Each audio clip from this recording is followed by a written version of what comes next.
Hello दोस्तों, welcome to my channel सुबलेज। पिछले class में हम लोगों ने जैन धर्म को कंप्लीट कर लिया था और आज के इस वीडियो में हम बौद्ध धर्म के बारे में जानेंगे। तो चलिए दोस्तों, आज का क्लास शुरू करते हैं। बौद्ध धर्म की बात करें तो जो बौद्ध धर्म था उनके संस्थापक थे गौतम बुद्ध और इन्हें एशिया का ज्योति पुंज कहा जाता है। जो बौद्ध धर्म है वो केवल भारत में ही फैला हुआ नहीं था, वह पूरे दक्षिण एशिया में फैला हुआ था, पूरे साउथ एशिया में फैला हुआ था बौद्ध धर्म। और बौद्ध धर्म के संस्थापक गौतम बुद्ध हैं, इसलिए इन्हें एशिया का ज्योतिपुंज कहा जाता है। आगे बात करें गौतम बुद्ध के जन्म की, तो गौतम बुद्ध का जन्म 563 BC लुम्बिनी कपिलवस्तु में हुआ था, जो आज नेपाल में स्थित है। और यह हमें कहाँ से जानकारी मिलती है, तो गौतम बुद्ध के जन्म की जानकारी हमें कैंटोन चीनी अभिलेख से मिलती है। और इनके बचपन का नाम सिद्धार्थ था और इनके जन्म का जो प्रतीक चिन्ह है, जो सिंबल है, वह कमल और सांड है, लोटस और बुल है। महात्मा बुद्ध के जीवन में जितनी भी घटनाएं घटी हैं, उन घटनाओं को बौद्ध धर्म में एक प्रतीक से दर्शाया गया है और बौद्ध धर्म में उन घटनाओं को एक खास शब्द से दर्शाया गया है, उसे एक खास शब्द से संबोधित किया गया है। और इस तरीके से गौतम बुद्ध के जन्म का प्रतीक चिन्ह कमल और सांड है। गौतम बुद्ध के पिता का नाम शुद्धोधन था और ये शाक्यगण के मुखिया थे। ये शाक्यगण के मुखिया थे गौतम बुद्ध के पिता। इनकी माता का नाम माया देवी था, जो गौतम बुद्ध के जन्म के 7 दिन बाद उनकी मृत्यु हो जाती है और गौतम बुद्ध को उनकी मौसी यानी प्रजापति गौतमी द्वारा पालन पोषण होता है। गौतम बुद्ध का विवाह 16 वर्ष में यशोधरा नामक महिला से हो जाता है और उनसे उन्हें एक पुत्र की प्राप्ति होती है, जिनका नाम राहुल था। तो इस तरीके से हम लोगों ने बौद्ध धर्म के परिचय को समझ लिया है कि बौद्ध धर्म का जन्म 563 BC में होता है, उनका जन्म कपिलवस्तु लुम्बिनी में होता है, उनके पिताजी का नाम शुद्धोधन था, जो शाक्यगण के राजा थे, मुखिया थे। उनकी माता का नाम माया देवी था, जिनकी मृत्यु गौतम बुद्ध के जन्म के 7 दिन के बाद हो जाती है। गौतम बुद्ध का पालन पोषण उनकी मौसी प्रजापति गौतमी करती है और उनका विवाह 16 वर्ष में हो जाता है यशोधरा नामक महिला के साथ और उनसे उनको एक पुत्र की प्राप्ति होती है, जिनका नाम राहुल होता है। तो इस तरीके से हम लोगों ने गौतम बुद्ध के बारे में समझ लिया। अब आगे बात करें तो जब गौतम बुद्ध का जन्म हुआ तो शुद्धोधन के पास कई ऋषि मुनि आए और उन्होंने गौतम बुद्ध की भविष्यवाणी की। उन्होंने शुद्धोधन को बताया कि जो गौतम बुद्ध हैं वे आगे चलकर एक सन्यासी बनेंगे। तो यह सुनकर शुद्धोधन हैरान हो गया। आखिर शुद्धोधन एक राजा था और हर राजा का सपना होता है कि उसका पुत्र उसके राज्य को संभाले, लेकिन यहाँ ऋषि मुनियों ने भविष्यवाणी कर दी थी कि जो गौतम बुद्ध है वे तो सन्यासी बनेंगे, जो शुद्धोधन के लिए बहुत बड़ी बात थी। तो अब शुद्धोधन क्या किया, जब शुद्धोधन को यह पता चल गया कि उसका बेटा आगे चलकर एक सन्यासी का जीवन धारण करने वाला है, तो वह अपने बेटे को हर सुख सुविधा के साथ रखा। उसे किसी भी तरीके का कोई तकलीफ, कोई दुख नहीं होने दिया, दुख की परछाई भी उस पर नहीं पड़ने दी। उसका विवाह भी 16 वर्ष की उम्र में यशोधरा नामक स्त्री के साथ करा दिया गया और उनसे उनका एक पुत्र भी हुआ, राहुल। तो इस तरीके से गौतम बुद्ध को पूरा सुख सुविधा दिया गया। शुद्धोधन ने पूरा सुख सुविधा दिया गौतम बुद्ध को ताकि उसे कोई तकलीफ ना हो। इसी तरीके से उनका जीवन चलने लगा। अब एक समय ऐसा आया कि जो बुद्ध थे वे 28 साल के हो गए। तो जब वे 28 साल के हुए तो उनके मन में एक विचार उत्पन्न हुआ। उनका मन किया कि क्यों ना आज हम कपिलवस्तु की सैर पे जाएं, हम थोड़ा कपिलवस्तु घूमें। तो उस समय लोग घूमने के लिए, सैर के लिए घोड़े गाड़ी से जाते थे, रथ से जाते थे।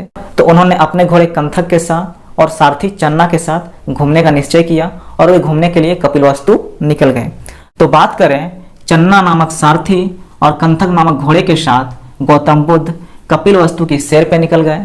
और जब वे सैर पे निकल गए तो उन्हें 4 दृश्य दिखाई दिए। उन्होंने 4 चीजें देखी। जब गौतम बुद्ध सैर के लिए निकले कपिलवस्तु तो उन्हें 4 चीजें दिखाई दी। पहला चीज, उन्हें बूढ़ा व्यक्ति दिखा। थोड़े और आगे गए तो उन्हें एक बीमार व्यक्ति दिखा। उसके बाद थोड़ा और आगे गए तो उन्हें शव दिखा, डेड बॉडी दिखा। तो ये तीनों दृश्य को देख के गौतम बुद्ध बहुत दुखी हो गए। उन्हें कभी दुख का एहसास नहीं हुआ था, लेकिन जब उन्होंने ये 3 दृश्य देखे, बूढ़ा व्यक्ति, एक बीमार व्यक्ति और शव, तो वे बहुत दुखी हुए, बहुत चिंतित हो गए। उन्होंने सोचा मैं भी एक बूढ़ा व्यक्ति बनूंगा, मैं भी कभी बीमार पड़ूंगा और एक दिन मैं भी मर जाऊंगा। तो ये सारी बातें सोच के उन्हें बहुत चिंता होने लगी। अब फिर रथ आगे बढ़ा, वे और आगे बढ़े तो उन्होंने आगे एक और दृश्य देखा। उन्होंने देखा एक सन्यासी को।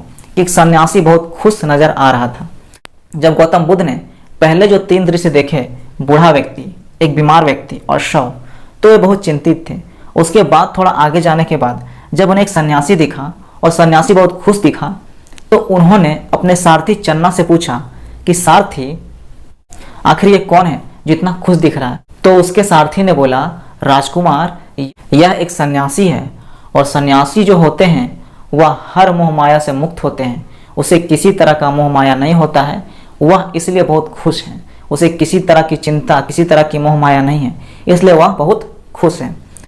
तो यह सोचकर गौतम बुद्ध की चिंता थोड़ी कम हुई। तो गौतम बुद्ध ने सोचा कि एक सन्यासी इतना खुश है, उसे कोई मोह माया नहीं है, किसी तरह का कोई दुख नहीं है, तो उसने भी सन्यासी जीवन जीने का फैसला लिया, जिसके फलस्वरूप उन्होंने 29 वर्ष की अवस्था में गृह त्याग कर दिया। और इनके इस घटना को बौद्ध धर्म में महाभिनिष्क्रमण कहा गया। गौतम बुद्ध के गृह त्याग की घटना को बौद्ध धर्म में महाभिनिष्क्रमण कहा गया, और इसका जो प्रतीक चिन्ह है वह है घोड़ा। अब गौतम बुद्ध ने संन्यास जीवन जीने के लिए गृह त्याग कर दिया था। अब वो संन्यास बनेंगे तो उन्हें उसके लिए ज्ञान चाहिए, तो वह ज्ञान की प्राप्ति करेंगे। तो ये ज्ञान की प्राप्ति किस तरीके से करते हैं, चलिए इसके बारे में जानते हैं। तो गौतम बुद्ध के ज्ञान प्राप्ति की बात करें तो गौतम बुद्ध सबसे पहले वैशाली जाते हैं। वैशाली जब जाते हैं तो वहाँ उन्हें आलार कलाम मिलते हैं। वे गौतम बुद्ध के प्रथम गुरु होते हैं और उनसे गौतम बुद्ध सांख्य दर्शन सीखते हैं। गौतम बुद्ध सबसे पहले वैशाली जाते हैं, वहाँ आलार कलाम से मिलते हैं। वे गौतम बुद्ध के प्रथम गुरु बनते हैं और उन्हीं से गौतम बुद्ध सांख्य दर्शन सीखते हैं। अब जब गौतम बुद्ध सांख्य दर्शन सीख जाते हैं तो उन्हें और ज्ञान चाहिए, तो फिर वे वैशाली से राजगीर जाते हैं। राजगीर जाते हैं, वहाँ पे वे रुद्रक रामपुत से मिलते हैं, जो उनके द्वितीय गुरु बनते हैं, और इनसे वे योग सीखते हैं।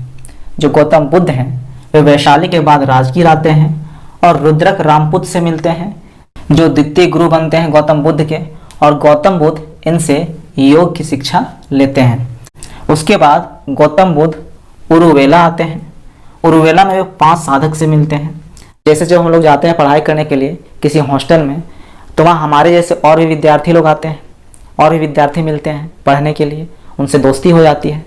तो उसी तरीके से गौतम बुद्ध को जब वे उरुवेला पहुँचते हैं तो वहाँ उन्हें 5 साधक मिलते हैं। उन्हीं की तरह वे सन्यासी जीवन जीने के लिए आते हैं, सन्यास बनने आते हैं। तो गौतम बुद्ध 5 साधक से मिलते हैं। इनके नाम है कौंडिन्य, वप्पा, भादिया, महानामा, अस्सागी। इनके नाम इंपॉर्टेंट नहीं है। अब आगे बात करें तो जब गौतम बुद्ध वैशाली से शिक्षा लिए, राजगीर से शिक्षा लिए, उरुवेला आए, वहाँ उन्हें 5 साधक मिल गए। उसके बाद गौतम बुद्ध गया की ओर बढ़े। गया बिहार में पहुँचे हुए, वहाँ उन्होंने 6 वर्ष की कठिन तपस्या की। गौतम बुद्ध ने 6 वर्ष की कठिन तपस्या की, और 35 वर्ष की उम्र में गौतम बुद्ध को 35 वर्ष की उम्र में वैशाख की पूर्णिमा की रात पीपल वृक्ष के नीचे निरंजना फल्गु नदी के पास ज्ञान की प्राप्ति हुई। जब गौतम बुद्ध गया बिहार गए तो वहाँ पे उन्होंने 6 वर्ष की कठिन तपस्या की। इसके फलस्वरूप उन्हें 35 वर्ष की उम्र में वैशाख की पूर्णिमा की रात पीपल वृक्ष के नीचे निरंजना फल्गु नदी के तट पर ज्ञान की।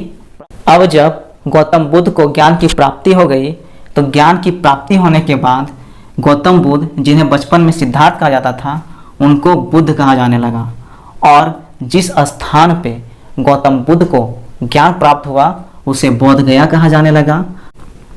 और गौतम बुद्ध के ज्ञान प्राप्ति का जो प्रतीक चिन्ह हुआ, जो सिंबल हुआ, वह पीपल हो गया, जिसे बोधि वृक्ष भी कहते हैं, क्योंकि पीपल वृक्ष के नीचे ही गौतम बुद्ध को ज्ञान की प्राप्ति हुई थी।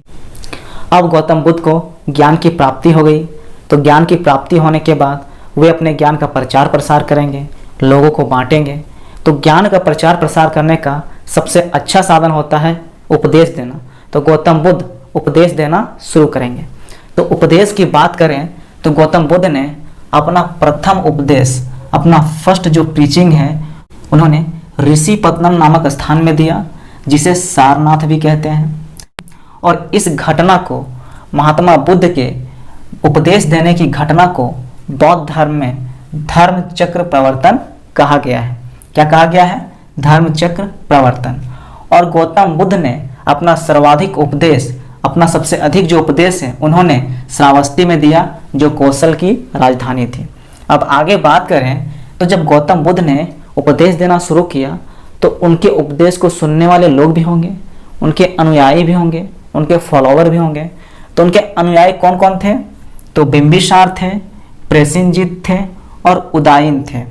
और उनके जो प्रथम अनुयायी थे वे तपस्वी और कालिक थे। गौतम बुद्ध के जो प्रथम अनुयायी थे वे तपस्वी थे और कालिक थे। और उनके अनुयायी में जो बड़े बड़े राजा थे वे थे बिंबिसार, प्रसेनजीत तथा उदयन। अब आगे बात करें गौतम बुद्ध के मृत्यु की।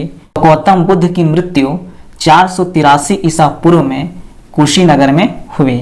गौतम बुद्ध अपनी मोक्ष की प्राप्ति 483 ईस्वी पूर्व में किए कुशीनगर में, जो देवरिया उत्तर प्रदेश में स्थित है। और इस घटना को, गौतम बुद्ध के मृत्यु की घटना को, गौतम बुद्ध के मोक्ष की प्राप्ति की घटना को बौद्ध धर्म में महापरिनिर्वाण कहा गया है। और मृत्यु यानी निर्वाण होता है, तो इसीलिए महापरिनिर्वाण। आगे बात करें तो इनके मौत का जो प्रतीक चिन्ह था वह स्तूप था, जो बुद्ध के अवशेषों को 8 भागों में बांटकर 8 स्तूप बनाए गए थे।